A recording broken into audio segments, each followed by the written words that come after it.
Kajian Kitab.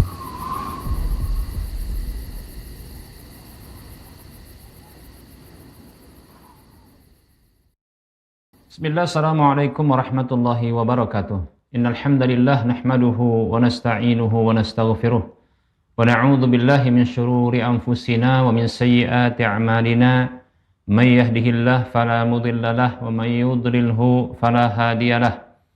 Wa asyhadu an la ilaha illallah wahdahu la syarika lah. Wa asyhadu anna Muhammadan 'abduhu wa rasuluhu sallallahu alaihi wasallam. Qala Allah tabaraka wa ta'ala, ya ayyuhalladzina amanu taqullaha haqqa tuqatih wa la tamutunna illa wa antum muslimun. Ya ayyuhan nasu taqu rabbakumul ladzi khalaqakum min nafsin wahidah wa khalaqa minha zawjaha wa bassa minhuma rijalan katsiran wa nisaa'a. Wattaqullaha alladzi tasaaluna bihi wal arham innallaha kana 'alaikum raqiba. Ya ayyuhalladzina amanu taqullaha wa qulu qawlan sadida yuslih lakum a'malakum wa yaghfir lakum dhunubakum wa may yuti'illaha wa rasulahu faqad faza fawzan 'azima. Amma ba'd, fa inna asdaqal hadisi kitabullah wa khairal huda huda Rasulillah sallallahu alaihi wasallam. Syarrul umuri muhdatsatuha wa kullu muhdatsatin bid'ah wa kullu bid'atin dhalalah wa kullu dhalalatin finnar. Para pemirsa Rosyad TV dan para pendengar Radio Medan Mengaji serta para pemirsa media-media sunnah yang turut serta menyiarkan kajian ini, alhamdulillah segala puji hanya untuk Allah, salawat dan salam tak lupa kita ucapkan untuk Rasulullah sallallahu alaihi wasallam. Semoga Allah tabaraka wa ta'ala menutup hidup kita dengan husnul khatimah. Amin ya rabbal alamin. Baik para hamba Allah rahimani wa rahimakumullah. Kita lanjutkan pembahasan kitab Minhajul Muslim di bab yang keempat tentang ibadah, dan kita masih bahasan tentang salat sunat, dan kali ini kita akan menyebutkan tata cara salat Id, yaitu salat hari raya. Baik para hamba Allah rahimani wa rahimakumullah. Sifatu salatil Aidi, sifatu salatil Aidi, yaitu sifat tata cara salat Id, salat hari raya, ya. Setelah keluar, orang-orang keluar, kaum muslimin keluar menuju tempat salat dalam kondisi mereka bertakbir, dan sampai tatkala matahari sudah meninggi, ya, meninggi, ya, itu maksudnya masuknya waktu salat duha, ya, maka imam berdiri tegak untuk melaksanakan salat. Imam berdiri tegak untuk melaksanakan salat. Dan itu seperti yang sudah kita sebutkan pada pertemuan yang lalu, itu tanpa adzan dan tanpa iqamat. Baik para hamba Allah rahimani wa rahimakumullah.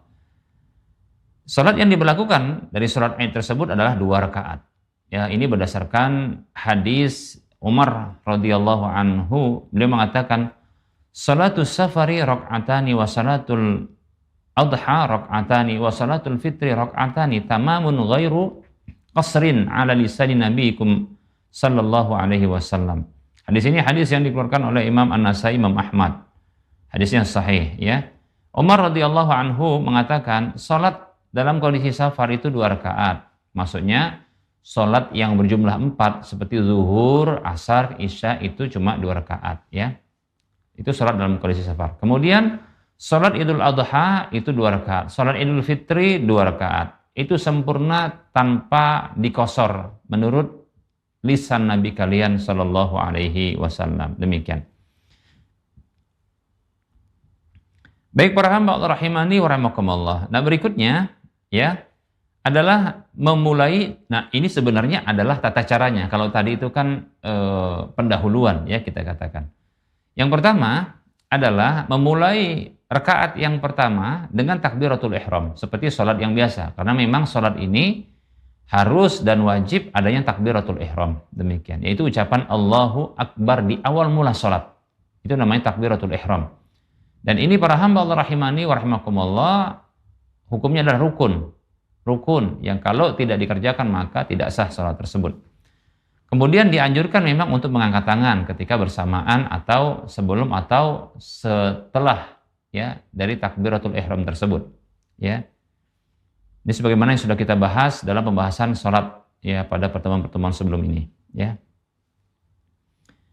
Kemudian setelah itu melakukan takbir 7 kali. Jadi setelah takbiratul ihram ada takbir 7 kali. Berarti dengan takbiratul ihram itu 8. Tapi takbiratul ihram itu tidak dihitung sebagai takbir yang 7 ini, ya. Jadi takbir yang 7 ini takbir yang tersendiri setelah takbiratul ihram. 7 kali takbir, demikian. Ya. Nah, itu dilakukan sebelum memulai membaca. Ya, sebelum memulai membaca, baik itu apakah membaca doa iftitah atau membaca Al-Fatihah.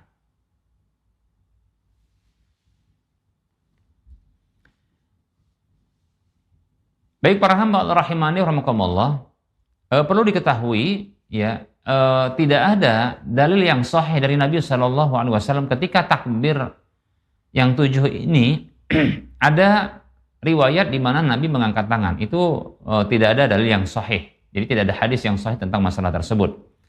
Akan tetapi ada perbuatan Abdullah ibnu Umar sebagaimana yang dinyatakan oleh Ibnu Qayyim Al-Jauzi rahimahullahu taala dalam Zadul Ma'ad, yang beliau mengatakan wa kana Ibnu Umar radhiyallahu anhu ma'a taharrihi lil ittiba'i yarfa'u yadayhi ma'a kulli takbiratin. Dahulu Abdullah ibnu Umar radhiyallahu anhuma, ya, beliau adalah orang yang begitu semangat untuk mengikuti Nabi SAW, itu beliau mengangkat kedua tangan bersamaan setiap kali takbir. Jadi ketika takbir yang 7, ya setelah takbiratul ihram tetap angkat tangan. Ini menurut riwayat dari Abdullah bin Umar. Jadi maksudnya dalam hal ini kita berlapang dada. Jadi kalau ada contohnya dari kaum muslimin yang mereka itu setelah takbiratul ihram angkat tangan, Allahu Akbar setelah takbiratul ihram itu ya. Itu Allahu Akbar. Nah setelah itu takbir yang 7 ini dia tidak angkat tangan. Tapi dia ikut takbir. Ketika imam takbir Allahu Akbar, dia Allahu Akbar. Allahu Akbar, Allahu Akbar. Dia terus sampai 7 kali begitu. Tapi tidak angkat tangan, maka berlapang dada. Kenapa? Karena dia punya pendapat bahwasanya ya tidak ada riwayat satupun dari Nabi SAW yang Nabi mengangkat tangan, demikian. Bagi yang angkat tangan maka tidak mengapa juga, berlapang dada. Kenapa? Karena ada riwayat dari sahabat yang komitmen untuk mengikuti petunjuk Nabi SAW. Nah seperti itu, tidak masalah. Ya.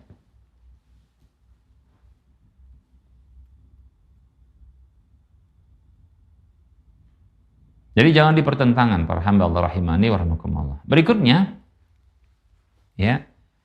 Berikutnya para hamba Allah rahimani wa rahimakumullah, ya. Apa yang dibaca ketika setelah takbir yang 7 tadi? Adakah bacaan khusus?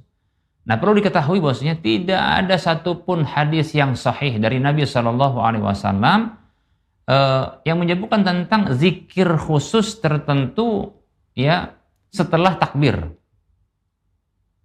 Ya, setelah takbir yang 7 ini. Tidak ada zikir yang khusus. Hanya saja ada riwayat. Nah, ini ada riwayat dari sahabat, yaitu sahabat Abdullah bin Mas'ud radhiyallahu anhu. Ya. Yang diriwayatkan di dalam kitab Al-Baihaqi, diriwayatkan oleh Imam Baihaqi dalam kitab Sunannya kalau tidak salah ya. Dengan sanad yang hasan dari Abdullah bin Mas'ud radhiyallahu anhu. Disebutkan bahwasanya dia mengatakan radhiyallahu anhu, baina kulli takbirataini hamdun lillahi azza wa jalla wa sana'un 'ala Allah. Di antara setiap dua takbir itu ada pujian untuk Allah azza wa jalla dan sanjungan untuk Allah. Jadi kalau mau berzikir dengan pujian, sanjungan, ya, maka silakan. Ya, silakan. Demikian. Atau seperti yang pada umumnya yaitu subhanallahi walhamdulillahi wa la ilaha illallah wallahu akbar. Silakan. Atau subhanallahi wa bihamdihi atau alhamdulillah. Nah, seperti itu. Maka ini menurut ya riwayat dari Abdullah bin Mas'ud. Demikian ya. Bagi yang tidak membaca zikir tertentu, tidak ada bacaannya, maka juga berlapang dada ya. Nah, seperti itu. Dengan alasan kenapa? Nabi nggak ada satupun riwayat tentang zikir tersebut. Begitu. Maka tidak mengapa. Jadi kalau mau baca ataupun tidak baca, maka kita berlapang dada. Bagi mau baca, silahkan. Yang penting jangan bacaan di luar sholat. Apalagi kata orang seperti orang mengigau, ya. Atau menggunakan pakai bahasa Indonesia, maka keliru yang seperti itu, ya. Baik para hamba Allah rahimani wa rahmakumullah. Nah, setelah 7 kali takbir, maka kemudian membaca Al-Fatihah, ya. Setelah itu, tadi sedikit kita akan meluruskan dan meralat. Setelah takbiratul ihram, apakah membaca doa iftitah ataukah setelah takbir yang 7 nanti baru baca doa iftitah? Kita ini ralat ya. Jadi setelah takbiratul ihram boleh membaca ya doa iftitah, tapi jangan terlalu panjang. Ya, bagi imam ya, karena nanti biasanya kalau makmum imamnya bisa jadi langsung ya setelah takbiratul ihram, karena mungkin dia milih ya tidak membaca atau memilih membaca doa iftitah dengan pendek. Nah, seperti itu. Bagi imam, maka sebaiknya jangan terlalu panjang sehingga nanti makmum ini menyangka imamnya mau baca yang lain. Nah, nanti dia bertasbih pula dengan mengucapkan subhanallah, dianggap imamnya itu lupa. Demikian, ya. Seperti itu. Jadi kalau mau baca setelah takbiratul ihram doa iftitah maka dibolehkan. Jadi doa iftitah dibaca, bahkan masih dianjurkan untuk dibaca setelah takbiratul ihram. Baik, ya. Nah, setelah takbir yang 7, maka setelah itu membaca Al-Fatihah. Setelah takbir tadi ya. Kemudian membaca surat. Nah, apa yang dibaca setelah Al-Fatihah tersebut, maka ada anjuran untuk membaca surah Qaf. Ya.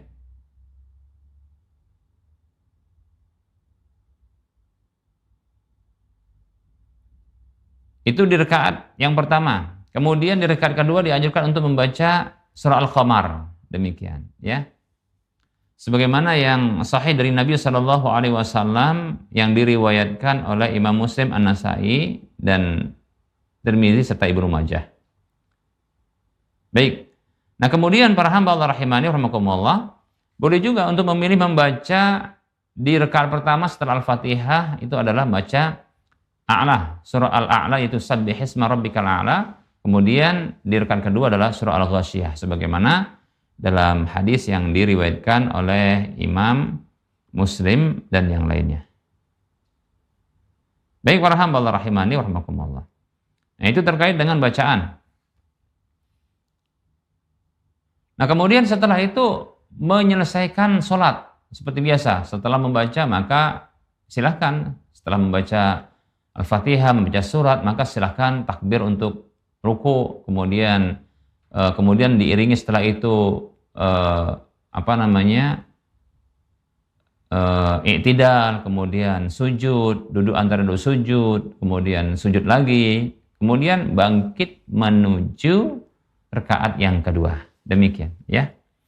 Nah, bangkit ketika menuju rakaat yang kedua itu takbir intiqal. Allahu Akbar, naik ke rakaat kedua. Nah, setelah tegak sempurna, maka di sini berikutnya melakukan takbir 5 kali.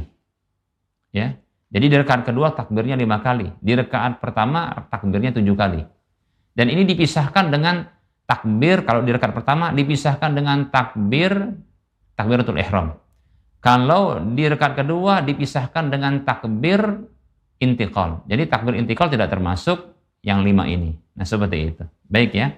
Jadi setelah takbir intiqal tegak berdiri, maka berikutnya melakukan takbir 5 kali. Maka seperti yang sudah kita jelaskan di rakaat yang pertama, ya, silakan kalau mau takbir itu angkat tangan ataupun tidak, maka berlapang dada.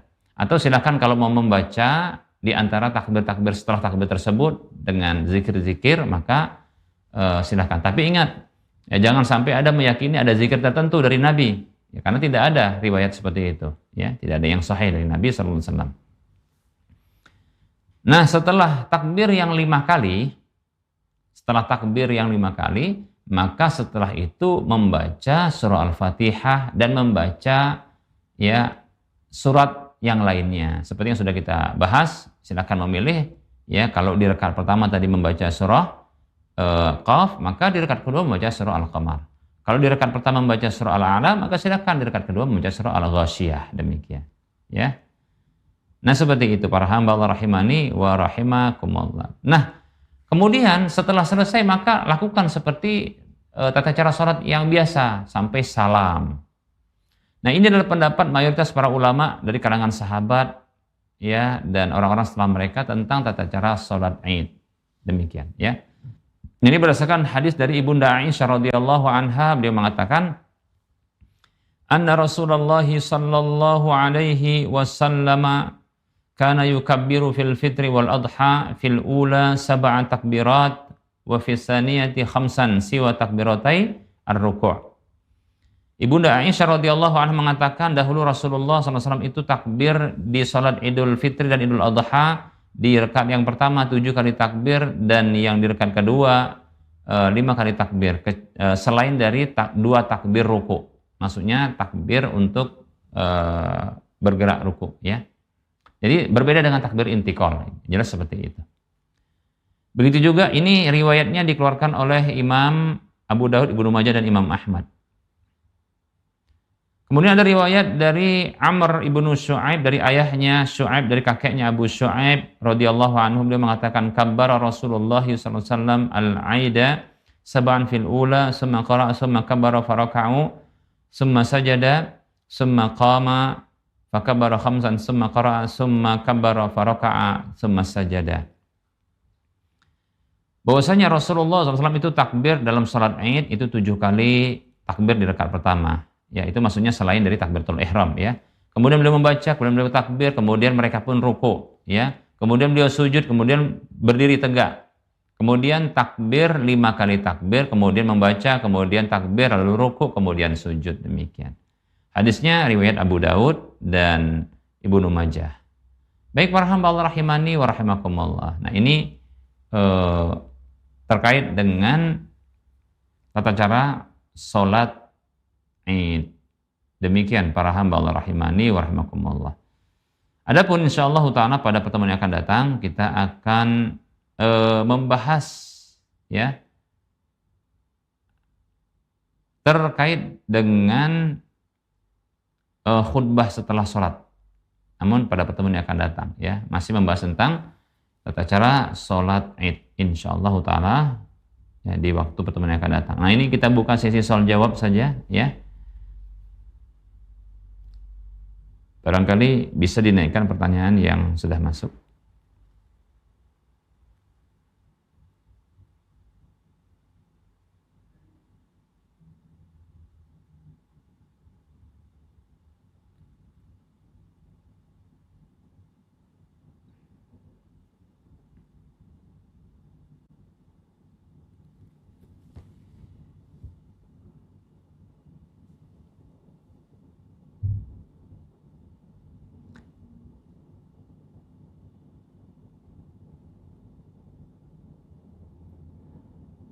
Baik, ada pertanyaan di sini ya.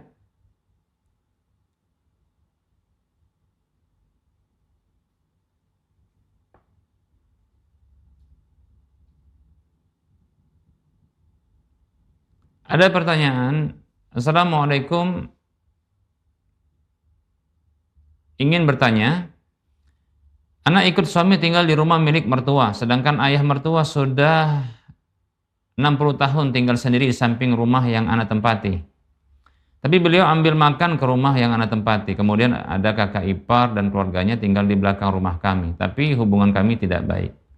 Dari sebelum menikah hubungan ayah mertua, kakak ipar dan suami memang tidak akur. Setelah suami menikah, ya, anak juga tidak disukai oleh ayah mertua serta kakak ipar yang sering mengadu domba ayah mertua. Ini sepertinya sudah kita bahas ini ya. Ini sudah kita bahas sepertinya. Ya.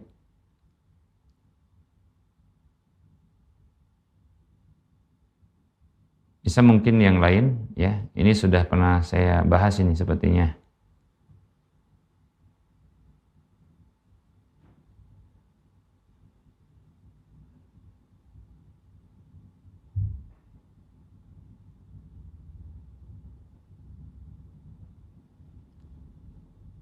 Baik, mungkin tidak mengapa barangkali ya. Sudah 6 tahun saya sering bikin sakit hati, ya katanya begitu. Apakah salah jika saya minta pindah karena mereka tidak ada yang suka dengan saya? Tapi kalaupun pindah, suami saya jadi tidak bertanggung jawab dengan ayah mertua yang sudah tua. Mohon nasihatnya Ustaz. Baik ya.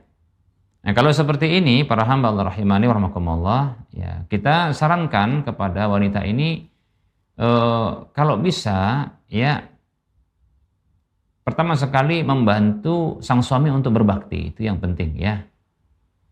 Untuk berbakti ya. Dan ini kan tidak satu rumah. Ini beda rumah ditinggalnya. Kalau saya lihat ini kan rumahnya berbeda ya. Tidak satu rumah. Kemudian yang kedua adalah ya maka oleh karenanya kalau tidak satu rumah maka bersabar. Terkait dengan orang tua yang ngambil makanan sendiri di rumah, maka ini harus diketahui bahwasanya ya harta anak itu adalah harta orang tua. Ada seorang laki-laki yang datang kepada Nabi SAW. Dia mengadukan orang tuanya yang suka ngambil hartanya. Maka Nabi mengatakan, anta wa maluka liwalidika. Engkau dan hartamu milik orang tuamu. Jadi maksudnya kalau orang tua ngambil itu ya wajar saja, karena kan itu hasil dari kerja anaknya. Demikian. Nah seperti itu. Ya, maka direlakan terlebih dahulu seperti itu ya. Dan itu anggap sebagai bentuk berbuat baik kepada suami karena berbuat baik kepada orang tuanya. Demikian. Pertanyaannya kan saya kira begini ya, wanita ini kan senang kalau seandainya orang tuanya juga ya melakukan hal yang sama, yaitu contohnya sang suami merelakan dan meridhoi kalau mertua dia, yaitu orang tua dari sang istri itu melakukan tindakan yang sama ya. Kalau seandainya contoh ya mertua dari sang laki-laki, sang suami ini itu datang ke rumah, itu ngambil makanan, bahkan disambut baik. Silakan Pak, diambil yang mana gitu kan. Nah, silakan begitu. Kan senang suami bisa seperti itu kan istri senang. Oh, baik sekali suamiku. Maka lakukan hal yang sama. Kenapa sang suami melakukan hal seperti itu? Karena dia itu sebagai bentuk dia mencintai si istrinya, mencintai istrinya. Konsekuensi dari cinta kepada istri adalah mencintai orang-orang yang dicintai oleh istrinya. Begitu. Maka cobalah sang istri ini ya untuk dia ya membuktikan cintanya kepada suaminya dengan mencintai juga apa yang dilakukan oleh orang-orang yang dicintai oleh suaminya, seperti orang tuanya. Begitu. Ini. Jadi bantu sang suami untuk apa? Untuk berbakti sama orang tuanya. Itu yang pertama. Yang kedua adalah membantu mendamaikan ya pihak keluarga suami gitu. Dan jangan melibatkan diri dalam pertikaian. Maksudnya melibatkan diri sebagai orang yang bertikai juga, jangan gitu maksudnya. Tapi melibatkan diri sebagai penengah dan pendamai gitu loh. Allah Subhanahu wa taala berfirman dalam surah Al-Hujurat ayat 10, A'udzu billahi minasyaitonir rajim. Innamal mu'minuna ikhwatun fa aslihu baina akhawaykum wattaqullaha la'allakum turhamun. Ya, sesungguhnya orang-orang beriman itu mereka hanyalah bersaudara, maka damaikanlah di antara saudara kalian itu. Mereka ini bersaudara sama-sama muslim, bahkan senasab lagi. Demikian, antara orang tua dengan anak dan seterusnya, demikian. Jadi pendamai. Ya, bertakwalah kepada Allah agar kalian dirahmati. Nah, seperti itu. Nah, ini yang pertama ya. Yang kedua seperti itu, mendamaikan. Nah, demikian ya. Jadi kalau berbeda halnya ya, kalau seandainya ternyata itu di satu rumah. Kalau di satu rumah memang potensi besar untuk tidak nyaman.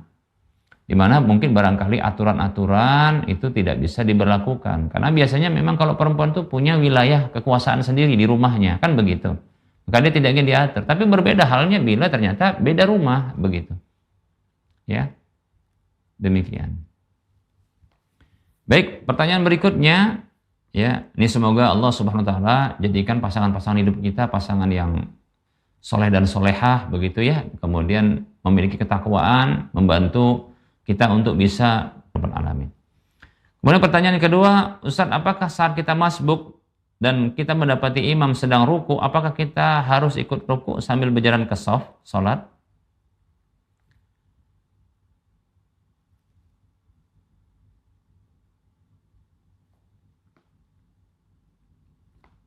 Baik, untuk hal ini ya sebenarnya ada tindakan sahabat yang disebut dengan Abu Bakar dalam hadis yang sahih ya. Abu Bakar radhiyallahu an itu pernah mendapati ya Rasulullah SAW sudah ruku. Rasulullah SAW itu ruku, lalu beliau masuk ke dalam masjid ya dalam kondisi Rasulullah sudah ruku, dan beliau khawatirkan Rasulullah bangkit dari ruku dan beliau belum sampai as-shaf. Lalu beliau takbir, lalu beliau ruku dan berjalan ke shaf tersebut dalam kondisi ruku. Demikian. Hanya saja di akhir sholat, ya, Rasulullah menegur Abu Bakar radhiyallahu an ini dengan mengatakan wala ta'ud, jangan kamu ulangi. Apanya? Yaitu masuk shaf dalam kondisi ruku. Adapun sholat tersebut dianggap, ya, kenapa? Dengan mendapatkan ruku bersama dengan imam maka mendapatkan sholat. Nah seperti itu, ya. Mendapatkan sholat, mendapatkan rakaat tersebut. Ya, ini dalil bagi pendapat yang mengatakan demikian. Ya, dan saya condong kepada pendapat ini, yaitu dengan mendapatkan ruku bersama dengan imam, ya, itu mendapatkan satu rakaat bersama dengan imam. Rakaat itu dapat. Hanya saja Rasulullah pernah, ya, menasihati Abu Bakar, wala ta'ud, jangan ulangi, yaitu ulangi masuk ke dalam shaf, jangan mengulangi masuk dalam shaf itu dalam kondisi ruku, berjalan ruku begitu.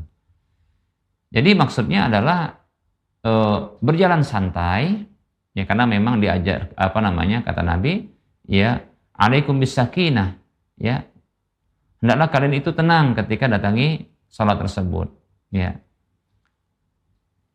Fama adraktum fasallu, apa yang kalian dapati maka salatlah, ya. Wa ma fatakum fa'atimu, kalau apa saja yang terluputkan maka sempurnakanlah, begitu, ya.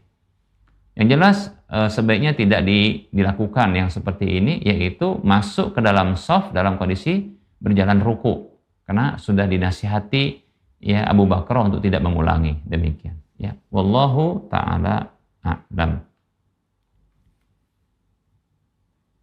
Baik, para hamba Allah rahimani warahmatullah, sepertinya sudah masuk waktu sholat zuhur untuk wilayah Medan dan sekitarnya, ya.